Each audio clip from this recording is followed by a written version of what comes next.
So we'll take our mathematics to the meeting and we'll see whose mass is stronger. But bottom line, there will be a reduction. I don't know there, a better so.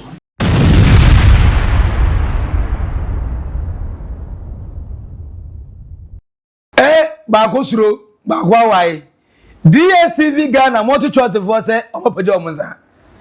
Now, Omo say, Sana Bema ho, and yet Denta be any Denta. What's your say? And can not a thief, or China thief. Nanka Omo contract no, Yatimneti. Now, Yapomo say Moncomo South Africa.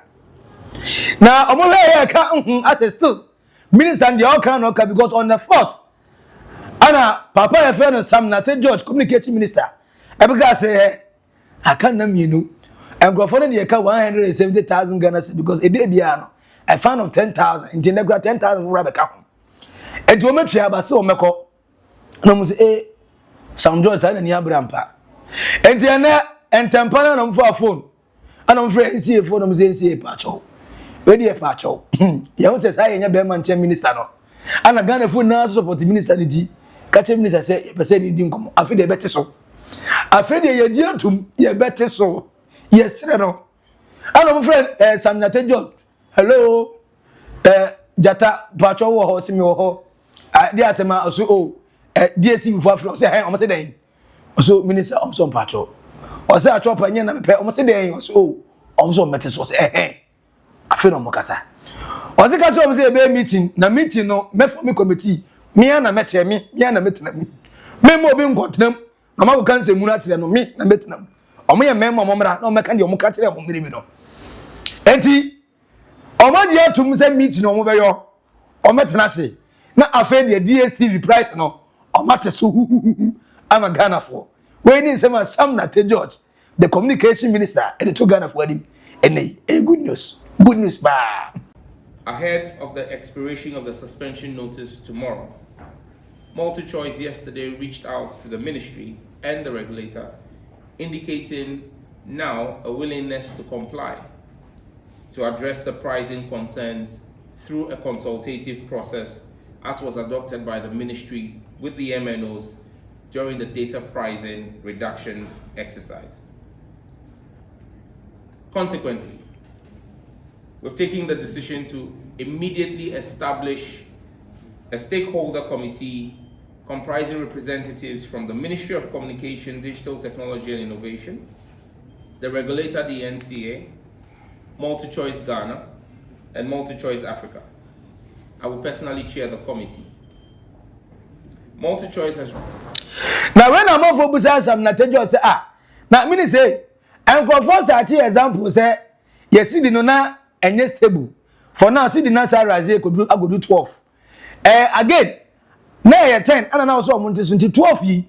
Who's ever could demand 30% now? And as I omit my just to say, I can say I didn't stable. Once I say, cost until train relax Gakra. And I say, for where? David. Sabra of no obedient mechanic and the internet committee on our go to Okoche. Or say a new 10 no, almost to move 15%. I don't know, so. So almost I said the entire making increment, because see the no time no depreciate, no inflation, as well rise it, and then inflation decrease. See the no appreciating to say I could do even 12 There no more be so either best our mass. I say on the need table no so the way or the mathematics are strong. Wow, yeah, commerce no relative mass. The organ say 30% no omo promo so. Na the only say at the meeting no make we no. Tia no mete so. Someone tell when say kono meko. Tia no mete so nti we Ghana ni be rest assured say nisika otwe bia no DSTV e ba mete so. Nti eno de he can rest assured Ghana say o mete so. April this year, what was the exchange rate? In April this year, the exchange rate was 10. MultiChoice increased by 15%. So if they claim that a depreciation of the cedi is the basis for the increases that they were doing. In April this year, when the cedi was trading at 10, they increased by 15%.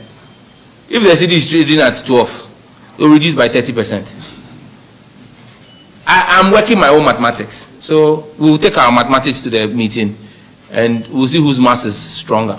But bottom line, there will be a reduction. I didn't know a better so.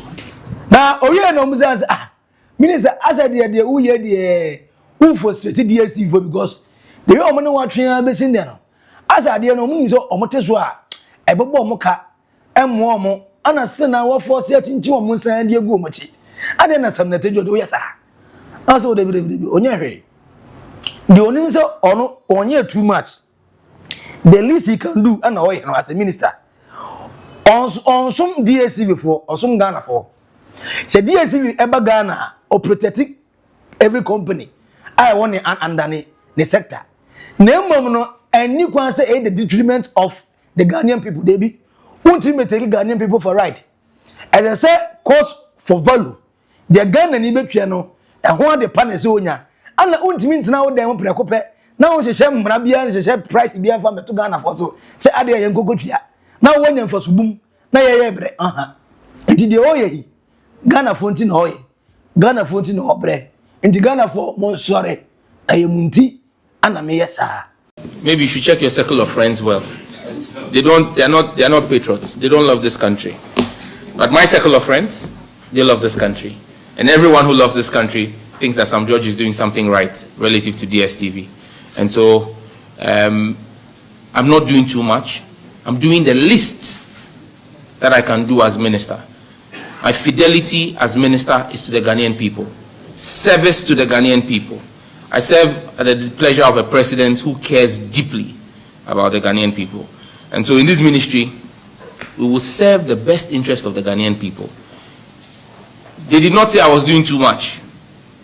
When we made MTN offer 214 gig instead of 92 gig. They did not say we're doing too much. When both Telecel and AT offered 250 gig instead of 190 gig. It's benefits to the Ghanaian people. So any Ghanaian who says that making us pay what our friends across Africa are also paying, because we are being fleeced and being made to pay more, and they say I'm doing too much, I want to see their passport again and see if they are truly Ghanaians. But any true Ghanaian supports the action that we are taking. Now, what the news that say say Airtel Tigo and Telecel Ghana. The communication is that I can say you say imagine me Tiama was say e di never want to say because Airtel Ebeka Tigo I Airtel Tigo say Airtel Tigo go got Telecel one Ebeka Telecel Airtel Tigo and now Airtel Tigo Telecel I don't know about so mu kwa mfa so nka no na we dem go bu say some na tejo say ye tete bi say hella na on dem open mu nsanka minim hella na mo pe mu nsanka o tom me say yakofa KPMG4 ya appoint o mo say omomere Telecel Ghana and Airtel Tigo omo stock mu ni e hwe de e koso eye no nko na me ka kire mu say ye meji ye sankom no minimu ni na wa na KPMG4 wi oduma information obia no Ghana for. There is no clarity here, and I think everybody is clear in their mind. There is no confusion here. I have been very clear that there is a transaction advisor who is coming to take stock of where the two companies are. Why do you want to drink the soup ahead of the headline you want, you won't get. The headline from today's meeting: government has appointed a KPMG as transaction advisor. Magana yakare. There's nothing else to add. Yes, sir. Into all you are DSTV wa omunya mema. Oma tap out. Almost on metiso. Agronoma dietum. Na minim se we no e delay taxes no mo say ye dia. Cause kai se ba ku sa omo requesting for first meeting. After meeting ba ku mienu still omo submit a model omo the pricing Ghana for no. Omo farmer. And no one say if I know 10,000 Ghana cedis a day. Wait, minim say another trick to get them to stay for a while. But one thing I love about this particular issue is it have not been partisan, it have not been privatized, It have not been a session or group of people advocating. It's an entire country, including Omo Yusubi.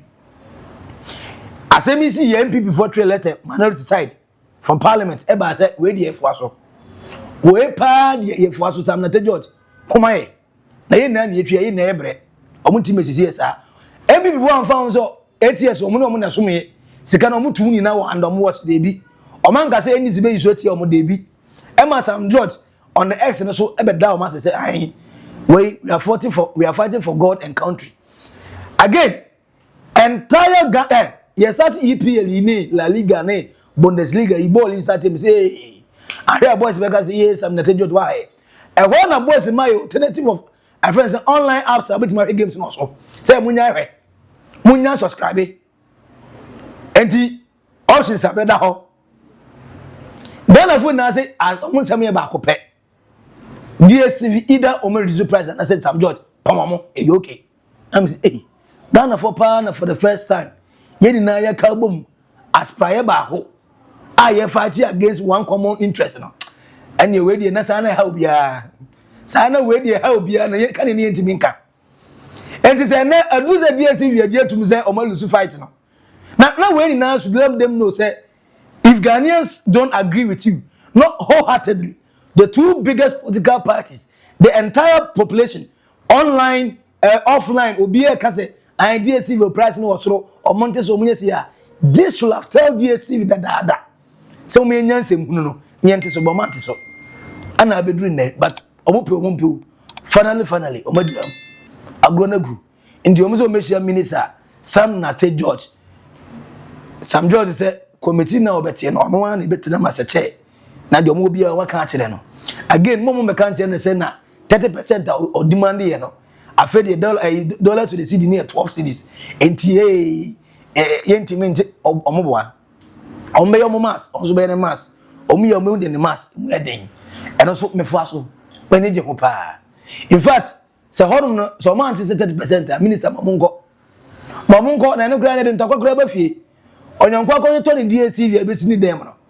A bedry zero na manner for remote. A don't BB Niger, na manner for remote. Adie be man ekoto se obehwebo na won for remote eno granti aware bi gregu why you adie se obehwebo no satan no for remote enkola so pezi word yi on pe bibi na jai na be man na se osakwa bontin gwebo eto de dia pomo eto de dia afa Ghana for ya give you up that eto de dia wo mu su gonsa omonko ne ho toye why naked truth our Oldboga trends. Sam Nate George, as a DSTV for Jetum. Finally, I'm so meteso. Ayode, so meteso. I'm gonna give you up. Ayode, and as an uncle trans and can see if we do, see if we do your penanka, ya one almost say, qua. Sana no pen. The open piano catch them a comment section. I say, then you have interaction. Oh, we are subscribing, like it. Na say unya. You need to turn the notification button on. Now, I had the answer DSTV Ghana for a motor choice for me a stop. Maybe I was a minister 419. I'm going to 419. Only here. And they become a cranny na their child. Naked truths. Oh, Oldboga so. Maxi. Billian. Macro. Bye bye.